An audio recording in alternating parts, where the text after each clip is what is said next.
Bonjour à toutes et à tous et bienvenue dans ce briefing des marchés du jeudi 23 septembre 2021. Avant de démarrer, je vous laisse prendre connaissance de l'avertissement légal sur les risques.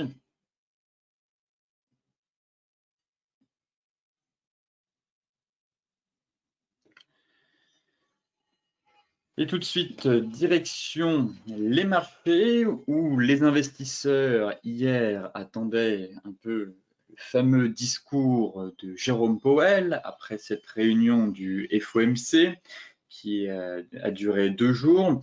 Donc, à la suite de cette réunion, Wall Street a plutôt fini en nette hausse, alors que les investisseurs ont pris note des derniers signaux envoyés par la Fed, qui a ouvert la porte à une réduction imminente de ses achats d'obligations sur les marchés. Donc, effectivement, Jérôme Powell a adopté un ton plutôt hawkish, mais cela n'a pas vraiment fait trembler les marchés.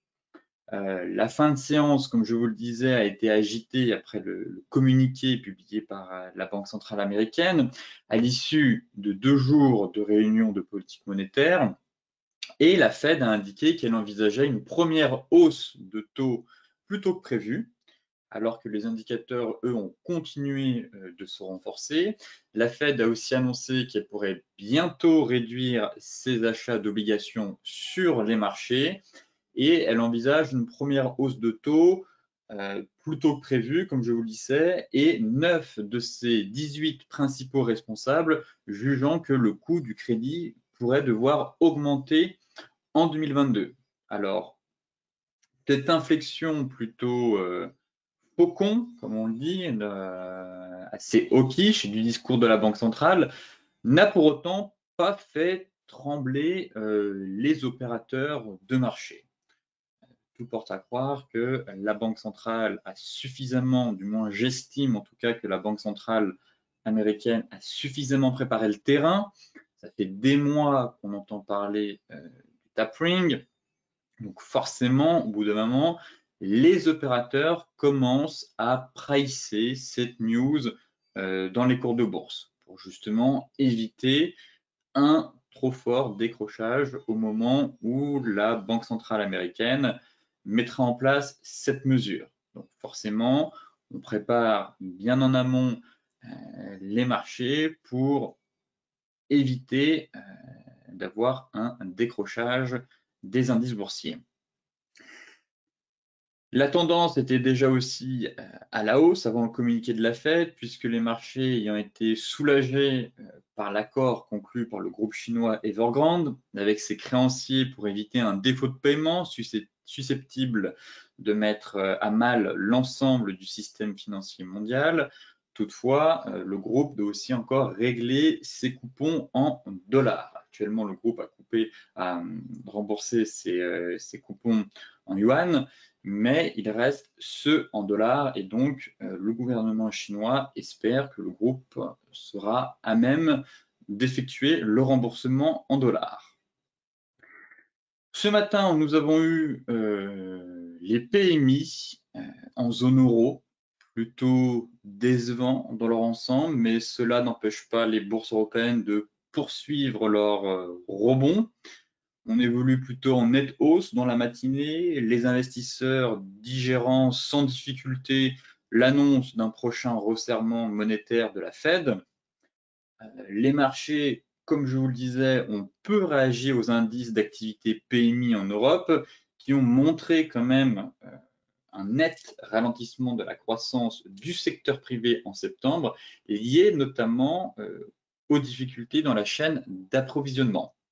Alors en France, l'indice flash composite de l'activité globale, calculé par IHS Markit, est lui aussi en repli à 55,1 contre 55,9 en août, et il signale la plus faible expansion du secteur privé français depuis avril. Et pour l'Europe, justement, l'indicateur, les PMI passent de 59 en août à 56,1 en septembre, mettant ainsi en évidence un nouvel affaiblissement de la croissance de la zone euro par rapport au sommet de 15 ans enregistré en juillet. Effectivement, on avait atteint un pic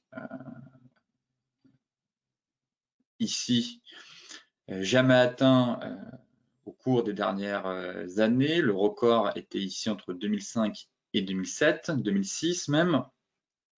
Et depuis, les PMI sont retombés à leur plus bas niveau depuis 5 mois. Donc, encore une fois, prise de recul sur les 15 voire 17 mois qui se sont écoulés depuis le crack lié au Covid, on revient de très loin. Donc, après avoir atteint un niveau record à la baisse, niveau record presque à la hausse de cet indicateur, donc euphorie, et après l'euphorie, retour à la normale. Donc, comme je vous le disais maintenant depuis pas mal de temps, on devrait avoir une normalisation macroéconomique de pas mal d'indicateurs dans les semaines et les mois à venir.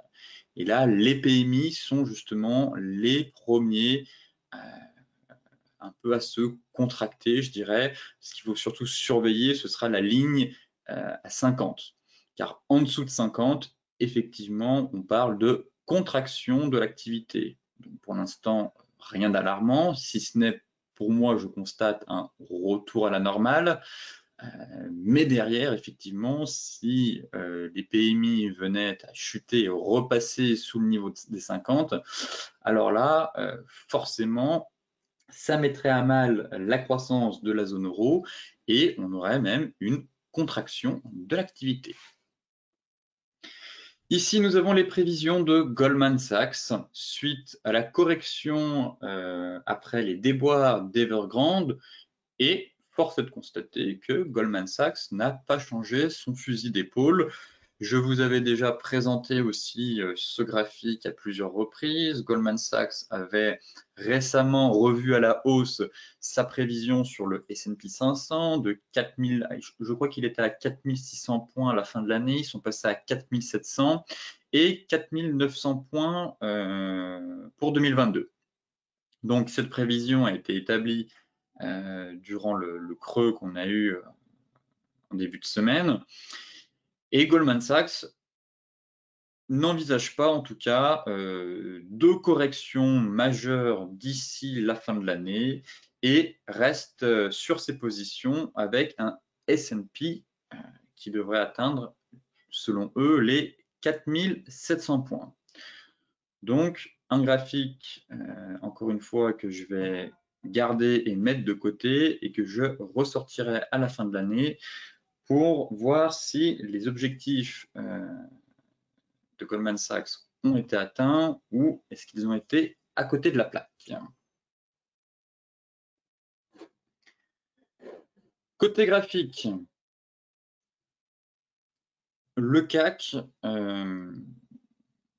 poursuit son rebond assez impressionnant d'ailleurs, puisqu'on surperforme les US, chose rare. D'habitude, l'Europe est plutôt à la traîne, mais le CAC, lui, fait cavalier seul et a quasiment, et a même retracé toute sa baisse. Donc, où en sommes-nous? Quels sont les points positifs? Quels sont les points négatifs? Commençons par le positif. La première chose, ça va être la bougie hebdomadaire, weekly, qui pourrait suggérer un creux de marché à 6400 points. Voilà. Et potentiellement un range à venir. En tout cas, on pourrait clôturer la semaine, il reste encore demain, mais sur un avalement haussier. Donc là, le niveau très clairement que je vais surveiller, ça va être une clôture hebdomadaire au-dessus des 6585 points. Car très clairement, si le marché clôture sous sa Tenkan, bon, on se trouverait justement entre Kijun et Tenkan, et là plutôt indécision de la part du marché. Donc là, pour moi, le niveau à surveiller en fin de clôture cette semaine, c'est la cassure des 6685 points, soit les plus hauts de juin. Derrière, si on clôture au-dessus et qu'effectivement on avale cette bougie, tout porte à croire qu'on pourrait avoir un creux de marché et qu'une derrière, on pourrait repartir de plus belle. Autre élément positif, c'est la sortie, je vais enlever les Shimoku, la sortie du canal haussier par le haut. Effectivement, après avoir bien chuté et effectué une correction en ABC, le CAC reprend de la hauteur et effectue une sortie par le haut de son canal. Donc derrière, effectivement, c'est un point technique intéressant à surveiller la clôture, mais on pourrait poursuivre en tout cas ce mouvement et le flux acheteur pourrait aller chercher les 6780 et derrière ce serait repartir de plus belle, comme je vous le disais, en direction des 6900 voire des 7000 points. Maintenant, le point négatif, c'est qu'en analyse technique, on répertorie plusieurs gaps. Les gaps de rupture, les gaps de continuation et les gaps d'épuisement. Et là, la question que je me pose ici, c'est de savoir, après une telle hausse, on a quasiment pris 300 points en seulement quelques séances, est-ce qu'on n'aurait pas un gap d'épuisement? Voilà la question qui m'interpelle en tout cas, c'est de me dire, si on a un gap d'épuisement, effectivement, le CAC pourrait peut-être retomber pour venir combler et donc effectuer le pullback. C'est vrai qu'on est monté un peu haut, un peu vite, comparé aux US qui ont à peine retracé les 50%, le CAC a retracé déjà toute sa baisse. Voilà pourquoi je veux une clôture hebdo au-dessus des 6685 points pour avoir un biais haussier par la suite, enfin, du moins pour confirmer cette reprise et aller chercher les différents niveaux de résistance. Car si on fait la clôture sous ce niveau, alors potentiellement gap d'épuisement et j'ai bien peur que le CAC retombe derrière.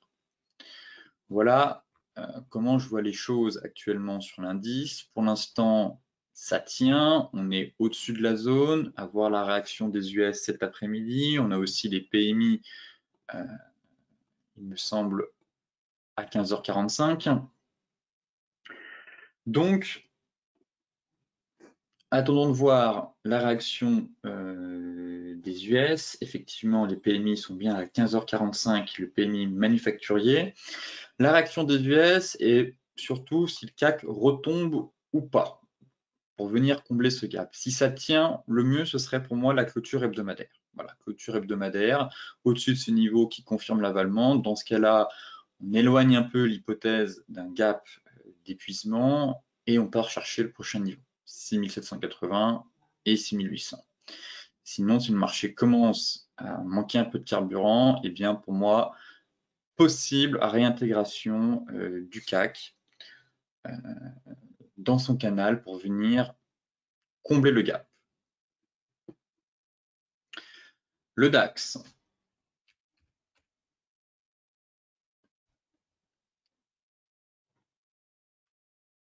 Le DAX, c'est à peu près la même chose, seulement qu'on n'a pas eu 3 gaps d'affilée.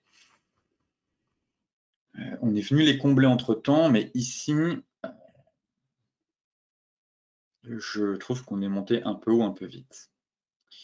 Et que très clairement, sur le DAX, je verrais bien un comblement du gap. Ici, avant de repartir pour aller chercher la borne haute du range. Là, on est en lévitation un peu, je trouve. On est en apesanteur, au milieu de nulle part. On est venu bloquer sur la M50. Payer l'énorme trou d'air qu'il y a là, j'en suis absolument pas convaincu. Comme je vous le disais, comme sur le CAC, je me méfie un peu de ces gaps. Voilà, sentiment qu'on est sur un gap d'épuisement, qu'on pourrait remonter chercher la M50, mais derrière venir combler ce gap, respirer un peu avant de repartir, retomber sur les 15 500 pour aller chercher derrière 15 700 et de nouveau notre oblique. En données weekly, effectivement, on pourrait avoir par la suite une cassure Tenkan Kijun dans le sens du flux. Mais dans un premier temps, pourquoi pas revenir chercher la Kijun, la Tenkan, à 15 524, et les 15 524, ça correspond, ce serait quasiment le comblement du gap, elle est juste là. Donc venir combler le gap avant de repartir. Voilà le plan que j'ai sur le DAX, qui est à peu près le même que sur le CAC, mais je trouve que le gap est encore plus prononcé sur l'indice allemand. Là, on est bloqué par M50 et MM200. Être acheteur ici, c'est vraiment c'est ambitieux, je trouve. Très clairement, après une telle envolée, on a pareil pris quasiment presque plus de 600 points. Le marché aurait peut-être besoin de respirer avant de repartir. Et là, on a pas mal d'obstacles. Je vais enlever.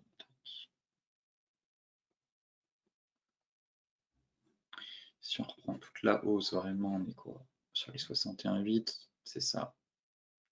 On est venu, on a fait un peu un excès sur les 61,8, mais pas à l'aise avec cette hausse, très clairement. Et même si on est dans un range et qu'une rotation complète des prix est envisageable, comme je vous le disais, je verrais bien un repli avant de repartir. Voilà mon scénario, en tout cas sur le DAX. Venir combler ce gap, reprendre son souffle et repartir pour aller chercher derrière la borne haute du range. Le Dow Jones.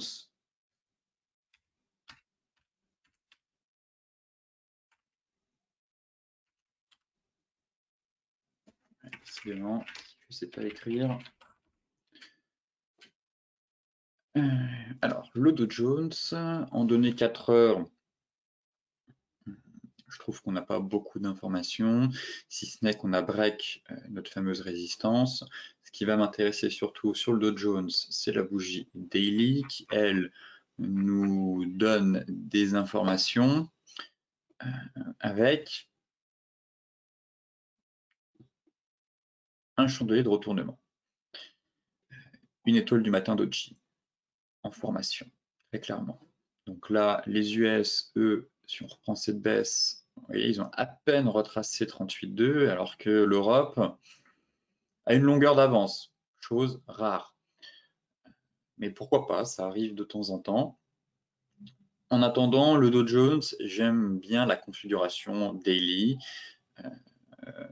chandelier de retournement en étoile du matin un peu doji, et on a réussi à break notre fameuse résistance. Derrière, l'objectif, ce serait d'aller combler le gap, juste ici. Passons sur les futurs, où l'analyse est plus pertinente, je trouve, actuellement.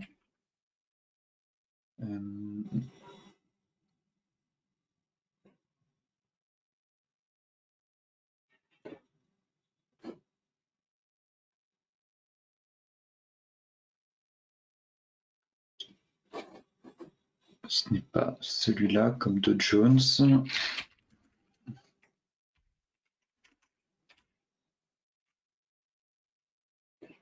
Voilà. Et ici, on a le même chandelier. Très clairement, hier, on a eu le même chandelier, étoile du matin Doji, sur la borne basse. Donc là, le marché, enfin du moins les futurs sont hausse. Donc on devrait avoir un gap haussier. Et pourquoi pas tenter sur repli de nouveau des achats. Car on a eu la sortie de range par le haut, donc ça c'est une bonne chose. On évoquait justement ce range ici avec la cassure par le haut. Et là, si on peut retourner sur la zone de support pour essayer de prendre appui et aller chercher les 61,8 et venir combler le gap. En tout cas, c'est le scénario que j'ai actuellement. Le seul bémol, ce serait éventuellement la MM50. Mais j'aime bien la configuration, le chandelier daily qu'on a eu. Là, on est en train d'effectuer le pullback. Donc derrière, si on reporte un peu la hauteur, ça nous donne voilà, les 61,8. Donc un pullback pour aller chercher et venir combler le gap sur le cash en direction des 34 800 points. Voilà actuellement mon scénario sur le Dow Jones. Et bien entendu, invalidation. Encore une fois, attendez l'ouverture à 15h30, notamment après les chiffres sur les PMI manufacturiers. Mais si derrière notre zone de support ici tient, eh bien, je parie sur une reprise haussière pour aller chercher le niveau des 61,8. Le Forex maintenant avec l'euro-dollar. L'euro-dollar qui est quasiment venu chercher la borne basse de son range. Voilà. Après la Fed, l'euro a creusé ses pertes. Là, on tente de reprendre de la hauteur un peu, mais sans grande conviction. Et on est toujours dans un range, effectivement. Et tant qu'on n'a pas enfoncé la borne basse, eh bien, on peut espérer une phase de trading range. En données daily hebdomadaire, j'aimerais bien voir la tête de la bougie, mais bon, pas plus d'indications que ça. Et en daily, malheureusement, je n'ai toujours pas un chandelier de retournement. Voilà. Le bémol sur l'euro-dollar, à part en 4 heures, effectivement, on a eu un avalement ici en données 4 heures. Bon. Sur une unité de temps inférieure, pourquoi pas, mais j'aimerais quand même confirmation avec une bougie daily, tout simplement. Donc, effectivement, on se trouve sur une zone clé, la borne basse du range, donc forcément, je suis à l'affût pour éventuellement un chandelier de retournement pour effectuer une rotation dans un premier temps partielle, puis pour par la suite une rotation éventuellement complète. Mais je ne suis pas convaincu par la séance du jour. Voilà. Pareil, j'attendrai cet après-midi avec les chiffres, les PMI, mais là, par le chandelier 4 heures, peut-être que certains d'entre vous ont tenté un achat avec cet avalement, mais sinon, je préférerais très clairement avoir un chandelier daily. Tout simplement car on est dans un range daily et j'aimerais une confirmation avec un chandelier journalier. Et effectivement, si on parvient à avaler, là ce matin c'était propre, on était en train de former l'avalement, mais là on est en train de retomber, donc j'attendrai la clôture. Car on n'est pas non plus à l'abri de repasser sous les 1,1710 et d'aller chercher un peu plus bas et de faire une mèche basse derrière. Donc pour l'instant, on est sur un niveau clé, mais je n'ai toujours pas, d'après moi en tout cas, un signal technique de retournement assez puissant pour affirmer une rotation des prix à venir. Le GBP USD en surveillance aussi. Et là, pour le coup, c'est intéressant. Vous voyez, on a bien le range.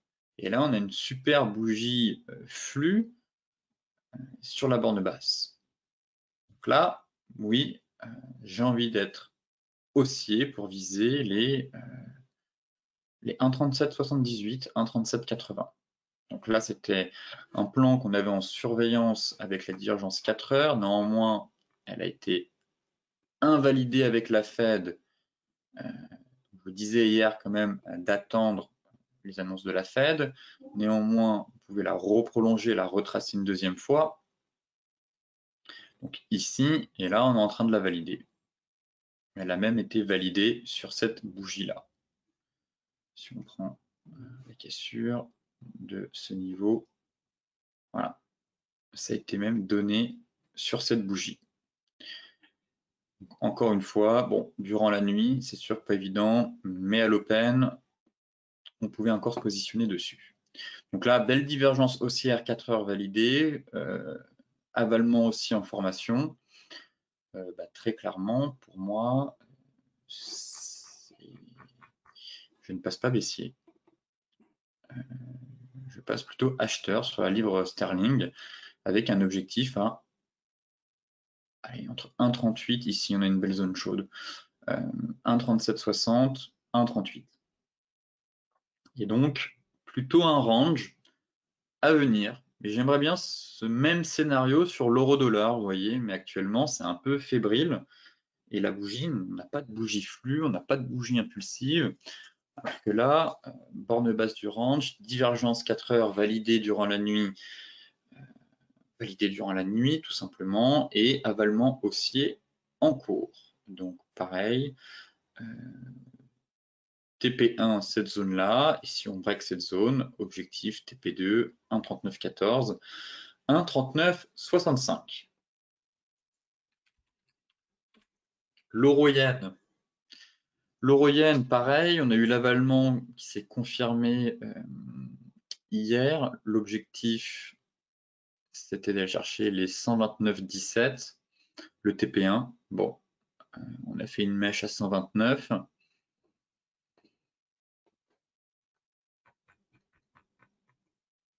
On est sur un gros morceau.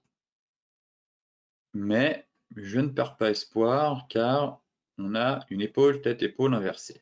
Plutôt en données horaires. Voilà. C'est assez propre. Peut-être que les retardataires qui n'ont pas réussi à se positionner sur la borne basse pourront profiter de cette épaule, tête-épaule inversée. Là, on est en train d'effectuer le pullback. Mais en tout cas,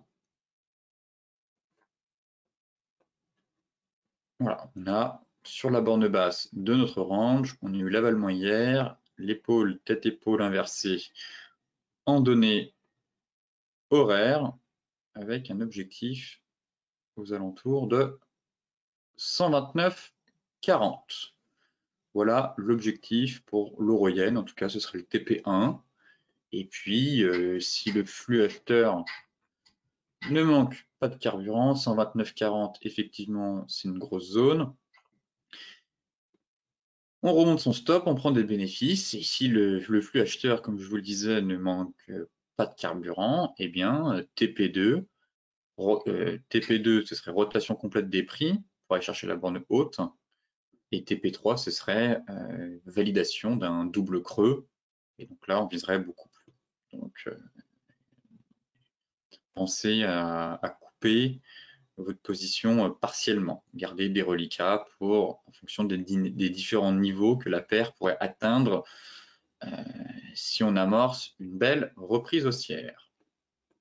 Le gold, eh bien, Jérôme Powell, encore une fois, bon, on n'a pas plombé le gold, mais a cassé un peu cette reprise haussière qu'on avait amorcée depuis quelques jours maintenant. Où en sommes-nous? Pas grand-chose. La zone hebdomadaire tient, les 1750, 1760. Bon, j'ai bien envie d'avoir un scénario plus large de trading range, toujours, entre ces deux gros niveaux, 1830, 1760, 1750, avec potentiellement, mais encore une fois sur anticipation, une épaule, tête, épaule inversée. Quoi d'autre? En données daily, pour l'instant, pas grand-chose, et à part la divergence 4 heures qui a été validée, mais on est très vite retombé. Donc, celles et ceux qui sont rentrés ici ont dû prendre des bénéfices. Vous voyez, je vous avais quand même dit de prendre des bénéfices au cas où Jérôme Powell viendrait un peu plomber l'ambiance sur cette reprise haussière. Mais logiquement, même en ayant mis un stop à break-even, le marché n'est pas venu vous stopper. Donc pour celles et ceux qui ont gardé un reliquat, eh bien, Qu'est-ce que je peux vous dire de plus, si ce n'est d'espérer que le marché reparte en direction du nord pour aller chercher les différents niveaux. Mais là, très clairement, passer à l'achat ici, bon, c'est un peu tard, je trouve. On n'est pas sur un niveau de prix intéressant. Si on retourne sur les 1760, 1750, alors là, oui, de nouveau, chercher des achats. Mais ici, c'est pas très profitable, je trouve. Voilà, pour moi, on avait eu un beau signal ici sur la divergence haussière. Et maintenant, bon, je laisse faire la bataille des acheteurs et des vendeurs, plutôt neutre, et range, éventuellement un range weekly qui sera en train de se former, si on coupe les mèches ici, et en daily, ça nous donnerait toujours potentiellement ce scénario en ETI à moyen long terme. Mais bon, pour l'instant, le gold, un peu du plomb dans l'aile, je trouve. Les opérateurs préfèrent les actifs jugés plus risqués. Le gold, bon, fera son retour sur le devant de la scène, mais peut-être effectivement dans les prochains mois, là le dollar se renforce, donc forcément ça pénalise l'or, le dollar s'est pas mal renforcé, les perspectives de croissance pour 2021 sont plutôt bonnes, on parle toujours de reprise haussière. Effectivement, quand on voit les indices PMI qui retombent, bon, bah, on peut s'attendre à un ralentissement de la croissance à venir. Et par la suite, le gold devrait justement profiter de ce tassement de la croissance dans les semaines et les mois à venir pour redécoller par la suite. Mais pour l'instant, un peu sous pression avec le dollar et il pourrait très bien continuer à ranger dans ce range. Et pour moi, le véritable signal technique, ce sera donné à la cassure des 1830. Là, un niveau qu'on aura travaillé depuis pas mal de mois, donc très clairement, le franchissement de ce niveau, eh bien, donnera le coup d'envoi du prochain flux, du flux directionnel, tout simplement. Aussi, une belle reprise haussière à long terme. Le Brent. Le Brent qui nous effectue un pullback après avoir cassé sa résistance à 75,60. Ça reste haussier, toujours, des acheteurs qui gardent la main, des plus bas et des plus hauts de plus en plus haut, une oblique qui continue de soutenir les prix, pullback sur la Tenkan et la résistance, oui, la résistance devenue support. Bon, c'est haussier, ça reste haussier. Moi, ce qui va m'intéresser maintenant en fin de semaine, c'est de savoir si on break l'oblique ou pas. Alors effectivement, si on est maintenu en échec en dessous, je n'exclus pas une vente sur ce niveau clé, voilà, pour un léger repli. Mais étant donné qu'on a quand même eu une belle cassure Tenkan Kijun ici, le setup est validé et logiquement, je m'attends à une hausse plus conséquente. Toutefois, bon, je ne peux pas ignorer l'oblique de long terme baissière couplée à notre résistance horizontale. Donc là, on se trouve à la croisée des chemins, mais le flux reste haussier sur toutes les unités de temps. On bloque tout simplement sur un niveau de prix. On n'a pas de chandelier de retournement en daily, donc pour moi, c'est aussi en daily, c'est aussi en 4 heures. Maintenant, voilà, je surveille ce niveau avec la clôture hebdomadaire. Si on perd ce niveau, eh bien, je garde mon objectif à 80 $ pour le pétrole. Et si effectivement on est maintenu en échec, bon, on fera le point la semaine prochaine pour savoir si on commence à chercher des ventes ou pas. Néanmoins, pour l'instant, c'est un simple pullback sur notre résistance qui bloque. On est bloqué entre la résistance. Effectivement, on a une belle zone de prix. Là, le sentiment qu'on a franchi cette première résistance, mais qu'on est capé par l'oblique. Mais pour autant, je ne vois absolument aucun signal baissier, donc pas d'alerte baissière. Et celles et ceux qui sont à l'achat depuis ici, eh bien, on remonte leur stop, encore une fois. Normalement, ont déjà remonté leur stop, ont pris des bénéfices. et espère que le marché ira chercher le TP2 à 80 $. Le light, c'est la même chose sur le light finalement, seulement qu'on est dans un range, toujours. Et là, le light, j'attends les cassures de la borne haute pour aller chercher les 74-70. Voilà. Donc, ping-pong. Ping-pong entre les deux bornes, tout simplement, en données 4 heures. Ce n'est pas baissier pour autant. On consolide dans un range, ping-pong. Et ma foi, pour les plus agressifs ou les audacieux, pourquoi pas tenter un achat sur un breakout ici. Un breakout des anciens plus hauts pour un trade un peu court terme intraday. Et derrière, essayer d'aller chercher les 74-70. C'est un peu mon objectif final sur le WTI. Mais bon, derrière, la grosse zone qui va m'intéresser, c'est les 77-75. Voilà, c'est cette zone-là. Effectivement, si le Brent va chercher les 80 $, le WTI devrait lui aussi aller chercher la zone des 78. Et là, une nouvelle fois, ce serait une zone clé à travailler, en tout cas à la vente. Mais pour l'instant, bon, comme vous le savez, je préfère la structure des prix sur le Brent, mais sur le WTI, c'est la même chose. Finalement, on est dans une reprise haussière, amorcée par un V-bottom, ça tient, des plus bas, des plus hauts, de plus en plus haut, consolidation dans un range. Vendre ici, non, on est au milieu du range, ça sert à rien. Plutôt chercher des achats dans le sens du flux, et dans ce cas-là, ce serait sur cassure de la borne haute pour aller chercher très rapidement le niveau des 74-70. Et TP final, ce serait la zone des 77-78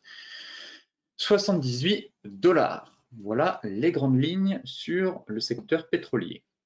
Pour terminer les cryptos, avec le Bitcoin, qui nous a fait une belle bougie hier, belle bougie plus avalement haussier, sentiment effectivement que cette correction en ABC est terminée.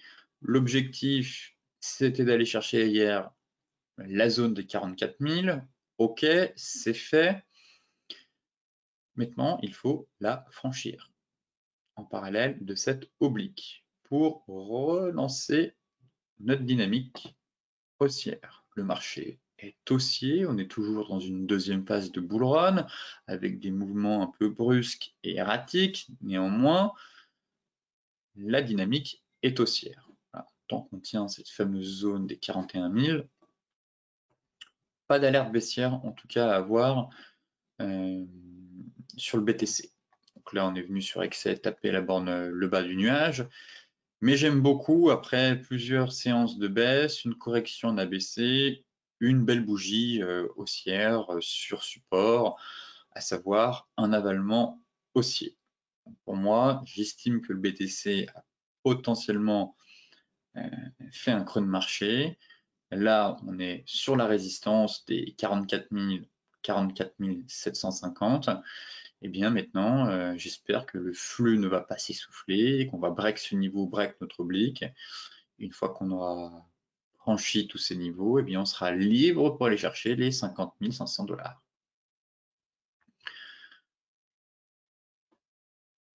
Hop.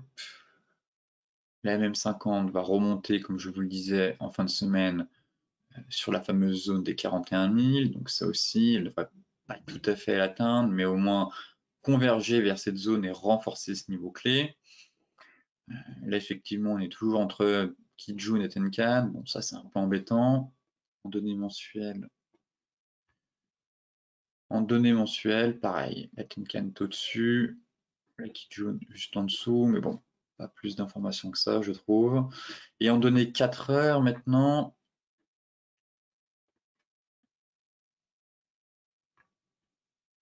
bon, premier point intéressant, c'est le break de la Kijun. Maintenant, il faut que ça tienne. Et là, on a retracé logiquement les 50%. Ouais. Donc, balle au centre. Maintenant, 50%. Un retour sur notre zone ce ne serait pas à exclure, même si je trouve qu'on a eu un beau chandelier daily invitant, plutôt suggérant un creux de marché, puisque c'est un chandelier de retournement. Bon, néanmoins, il ne faut pas exclure tous les scénarios, ce serait un retour, et derrière, voilà, ce qui va m'intéresser dans les heures qui viennent, maintenant, c'est la cassure de ce niveau.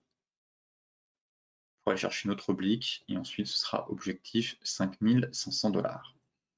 Mais pour l'instant, ici, je pense qu'on va avoir une belle bataille entre les acheteurs et les vendeurs dans cette zone. Donc, après, libre à vous de vendre ou pas si vous estimez que le BTC est arrivé sur une zone de vente pertinente. L'Ethereum, c'est exactement la même chose.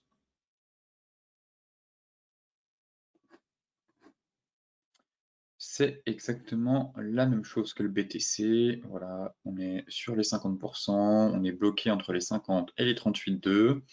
Sinon, en données 4 heures, on reste toujours dans ce canal baissier. Hein. Donc là, le véritable signal technique sera donné à la cassure de la borne haute du canal. Voilà. Et là, pour l'instant, on est au milieu du canal. Bon, se positionner à l'achat ici, non, on n'est pas vraiment sur une zone. On attendra éventuellement de nouveau un repli, peut-être dans la zone ici, avant de repartir. Mais là, le niveau de prix n'est pas intéressant du tout. Donc, moi, ce qui va m'intéresser maintenant à moyen long terme, ce sera la sortie de ce canal haussier. Et là, élément intéressant, c'est que les prix n'ont pas enfoncé Tenkan Kijun. Donc là, pareil, c'est un point non négligeable, je dirais. Donc, affaire à suivre. Hein. La semaine n'est pas terminée, mais effectivement, ce serait pertinent que on a un beau niveau, si vous voulez, ici. Le plat Tenkan avec Kijun et Tenkan. La Tenkan qui remonte, la Kijun qui est juste là, et le plat Tenkan. Donc forcément, on a une zone de prix assez intéressante un peu au-dessus. Donc là, ce serait pareil, on a une zone intermédiaire de prix. Effectivement, là on a le plat Kijun aligné avec le plat du Kumo, qui nous indique une zone intermédiaire. Mais comme sur le BTC, j'estime qu'on a eu un beau chandelier de retournement, un bel avalement haussier, donc qui plaide pour un creux de marché. Mais j'aimerais qu'on sorte par le haut de ce canal pour retourner en direction des 4000 $. Donc pour moi, la correction, en tout cas, selon mon hypothèse, j'estime que la correction sur les crypto-monnaies, de manière globale, est terminée et qu'on a eu une réaction positive de toutes les cryptos sur les gros niveaux de support mensuel, voire weekly.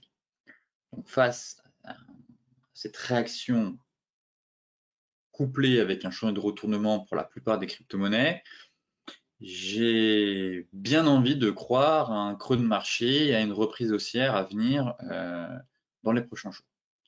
Voilà comment je vois les choses, en tout cas sur le secteur des crypto-monnaies. Affaire à suivre. On fera le point demain, surtout lundi, pour voir la clôture weekly.